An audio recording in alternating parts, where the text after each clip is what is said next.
Okay. I need to stop clicking.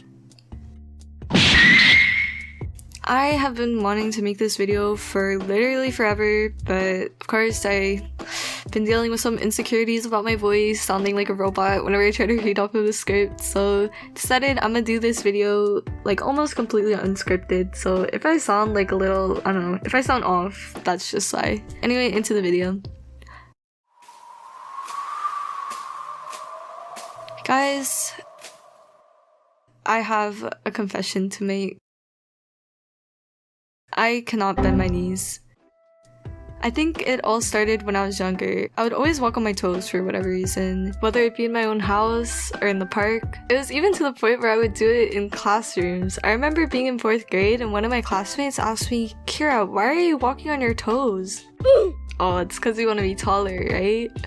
I had a growth spurt, by the way, but yeah, I just remember being like constantly, not bullied, but like people would constantly point it out, and it was just something that I did. Shout out to all the toe walkers. Wait, that's not the right word. Shout out to all the tiptoers out there, just know you're not alone. Anyway, what does tiptoeing have to do with not being able to bend your knees? Well, let me go into a little scientific explanation for you guys. Basically, everybody has this muscle in the back of their ankle. It's called the Achilles tendon. When you're on your tippy toes, your Achilles tendon gets shorter. Like, imagine a pole in the back of your ankle. Whenever you're on your tippy toes, that pole gets shorter, and since I was always on my tippy toes, it was constantly used to being in that shortened position. And when you lower your foot and go on your heels, that same pole gets stretched out. Since my Achilles tendon was so used to being in that shortened position, I was super susceptible to ankle injuries. Of course, this wasn't a problem when I was younger, but as soon as I started up soccer, this started to really become an issue. Part 1, ankle injuries. Although I may not seem like it, I am a very competitive person. And I always have been. In soccer, I would go hard. My dad always pushed me to be stronger and always get better at whatever I was doing, so he signed me up to play with teams that were 1 or 2 years older than me. I was your stereotypical short, small, skinny Asian girl. Going up against these older girls in 50-50s usually led to my weak-ass ankle being completely obliterated. Over the years, I've built up numerous sprains and twists to my ankle. It got to the point where I was forced to adapt to these injuries if I wanted to play. I was just used to like guzzling down a bunch of painkiller, which definitely I do not recommend. I would just guzzle down a bunch of painkiller, start jogging on my sprained, injured ankle, and after it stopped hurting for a bit, because of something called adrenaline, I would just run back into the game, and guess what happened? My wobbly, weak-ass ankles would get themselves injured again. Throughout the years of abuse that my ankles have endured, it's gotten so bad to the point where I would just be walking along, minding my business in the hallways at school, and I will stumble over nothing. It's like my ankles have a mind of their own and just decide, "Alright Kira, today you're going to drop all of your books in front of everybody in the hallway." And there I am on the floor with like very concerned classmates looking at me because I just tripped on nothing. This is just the beginning of how badly my ankles have gotten over throughout the years. This next story is gonna be pretty graphic, so you know, just a friendly warning before I get into it. So it all started some random soccer practice somewhere, I think it was around like 2 or 3 years ago. The only thing that was different was that it was also tryouts. There's some new girls coming into the team just to try out one of our practices, and I guess the coaches would judge them and stuff. It was a lot of pressure on them, but for all of us who are already on the team, you know, we're chilling. Or at least that's what I thought. At the end of the practice, we always have scrims, which basically means there's 2 teams and we just go against each other like it's a normal game. And one of the girls who was trying out was freaking cracked out of her mind. She was a soccer god. She was dribbling around everybody like they were just cones on the ground, just speeding past all of our fastest defenders. And of course, Miss Crack Soccer Lady had to be on the other team. You guys remember how I told you that I'm a pretty competitive person? Well, I took it upon myself to try to take this cracked girl that was trying out for her team down.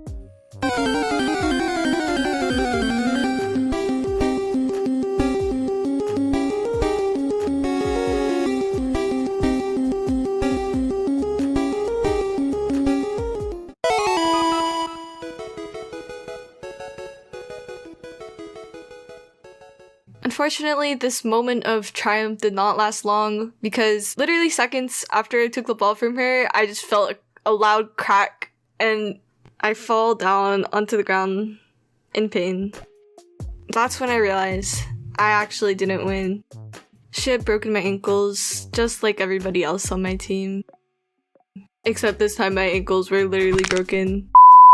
So I know a lot of you might be doubting this story. I just wanted to show you photo evidence of my suffering, and please, I am literally begging you, if you're sensitive to like injuries and really gross like images and stuff, just close your eyes.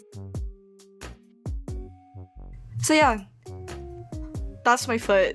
And I know what you're thinking, Kira, what the fuck? Like, why do you have cankles? I promise you, I have very normal looking feet. I guess the impact of that girl kicking my foot caused it to swell up like a tennis ball. And yeah. Kira, what does this even have to do with not being able to bend your knees? I'll get there. So you know, after you get your ankle injured, or just whatever, you get your bone cracked. That is not the right term. You break your bone. You have to wear a cast, right? So I had to wear a cast for my ankle, and you remember that thing about my Achilles tendon and how it's always short? The only reason why it wasn't like that much of an issue, I mean my ankles are still super like wobbly because of it, but it wasn't that bad. Like I could still bend my knees. The only reason why it didn't get to like a really bad point was because while I was like running, my Achilles tendon was moving up and down. But since my foot was in the cast, it was permanently in the shortened position. I was in that cast for about a month and a half, and that was enough to like permanently damage my ankles. Obviously, I was not just gonna sit still and be stuck with like a crippled foot. I was sent to physical therapy, and you know, I respect them. They tried their hardest to fix my beaten up ankles, but in the end, I just could not do it. I could not bend my knees. It turns out the only solution that they could find for my ankles was surgery. So I guess the dream of being able to do an Asian squat is dead. Moral of the story, don't walk on your tippy toes. I think it's been like 70 hours since I first started this video, and I am so glad to be done with it. I've always wanted to make a storytime animation video, so the fact that I could finish it is honestly such an accomplishment. And if you guys are wondering what this amazing song is being sung in the background, it is Crossing Fields, sung by my friend Parker when she was 11 on Smule. Anyway, on a more serious note, I just wanted to say thank you from the bottom of my heart for sticking to the end of this video, and don't forget to like, comment, and subscribe to see more of my content. If this video does well, I will definitely be posting more storytime animations.